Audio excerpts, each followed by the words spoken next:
Hey everybody, it's Nate with Sauce Ain't the Boss here again, and today is day number 278 of quitting alcohol. Today I was thinking a lot about suffering and how during this journey of quitting alcohol, there has been what can be described as some sort of suffering, discomfort, sacrifice, and suffering is an interesting thing. We look at it in a negative way. I mean, the sound of suffering just sounds like such a horrible thing, right? And I was thinking about how the culture and society we live in today does everything in its power to eliminate or alleviate suffering. I think back to the days of the 1800s, the 1700s. I mean, before we had a lot of the modern conveniences that we have today, and life was what we would consider back then just to be constant suffering, right? No running water, no plumbing, no electricity. Everything had to be, food had to be foraged or hunted or grown. You had to build your own structures in many cases. You know, the people that settled America, the settlers had to build their own stuff, and resources were limited.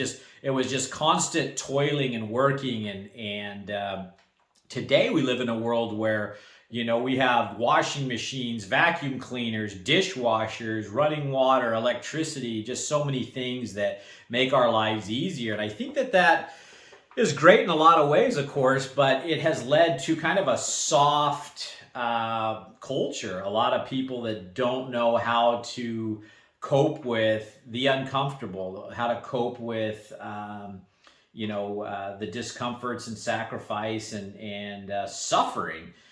And anything good in this life that's worth having requires some type of discomfort, suffering, or sacrifice. And quitting alcohol is one of those things. You have to feel the discomfort of not taking your drug, go through the little bit of withdrawal process. You have to go through the cravings. You have to deal with facing the uncomfortable things that you start to realize about yourself. You have to feel the stress without your drug, the anxiety, the boredom, being uncomfortable in a social situation now. And all these types of suffering are trivial compared to what people in the old days had to go through, right? The plagues and back in the day, a lot of people didn't live past 30, 40 years old. There was disease and illness. And so all I'm trying to say is just that, the type of discomfort and suffering that comes along in this journey is really nil and nothing compared to true suffering, right? And, anything in life, whether you want to make more money, improve your health, learn something new, it's a trade-off. You have to give time. You have to sacrifice. You have to feel the temporary discomfort and suffering of letting your muscles get torn and sore while you're lifting weights to build muscle. You have to sweat and breathe hard and feel your ankles and knees kind of hurt as you jog or walk or run or hike or whatever you're doing to lose weight. And a lot of suffering is one of those things that you get used to it, and it's not necessarily a bad thing. Now, there's obviously unnecessary suffering. If you just go and decide to touch a hot stove, for example, that's just pointless suffering.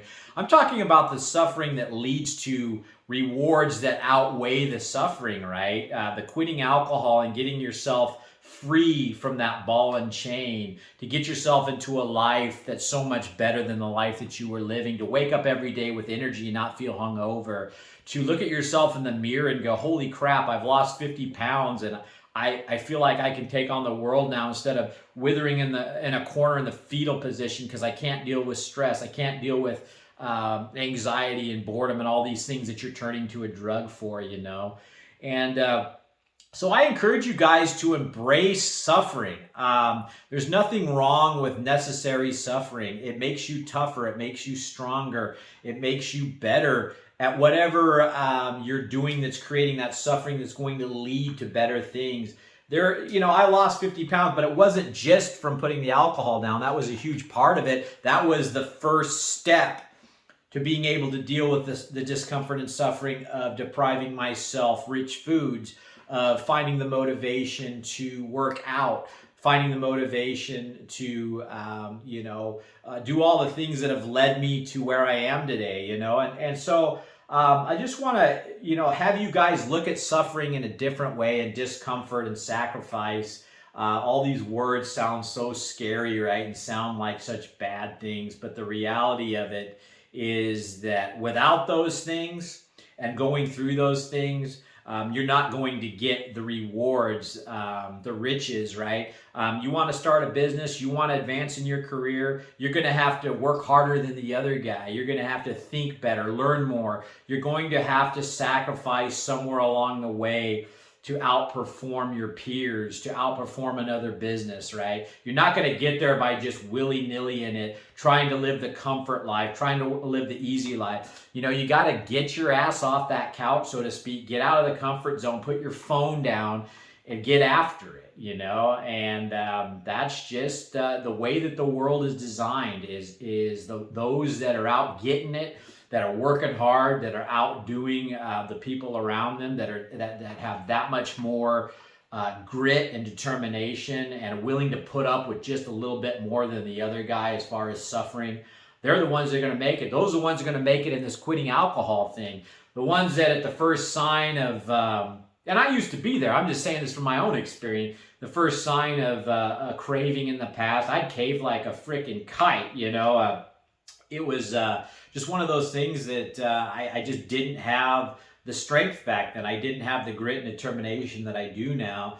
And it came from, I developed that through suffering, through getting through one of those really bad cravings. It's like I've talked about, every time you suffer, and I just did it in Hawaii. I got to tell you guys, I did some videos when I was over there about how I was craving alcohol. Here I am 2 weeks on vacation on islands where everybody's drinking booze and alcohol's everywhere, and vacations in our culture are synonymous with drinking copious amounts of alcohol. And of course that was what I did in the past, and it was a trigger situation. It was a difficult experience in a lot of ways, I'm not gonna lie, and that's why I wanted to do those videos and talk about what I was going through while I was there.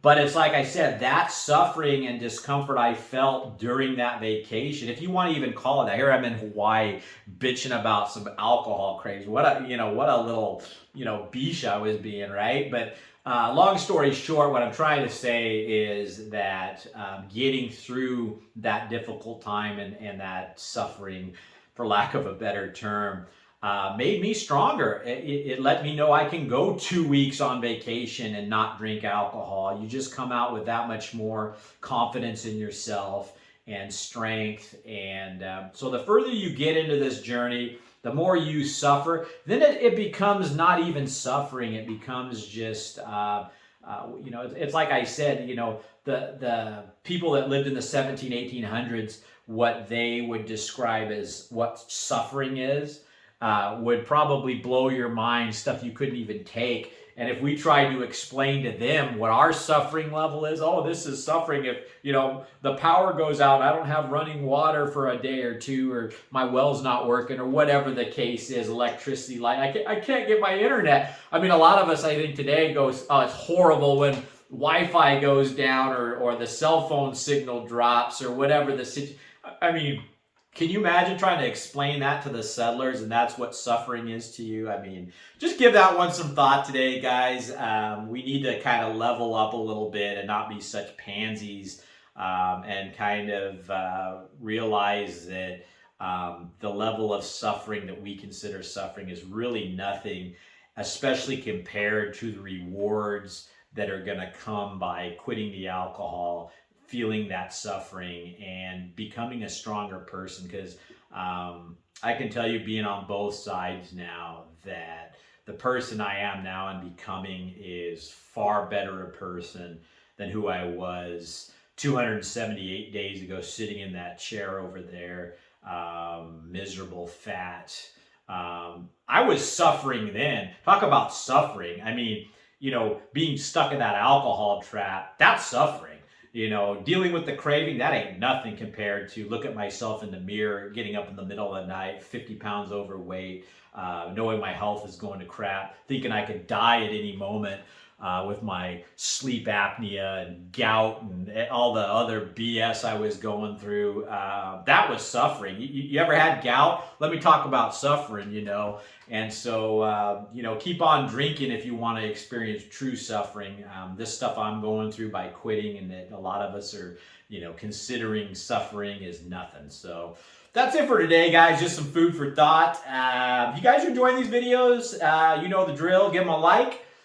Please subscribe to the channel if you can. And most importantly, remember, sauce ain't the boss. You are. You guys have a great day.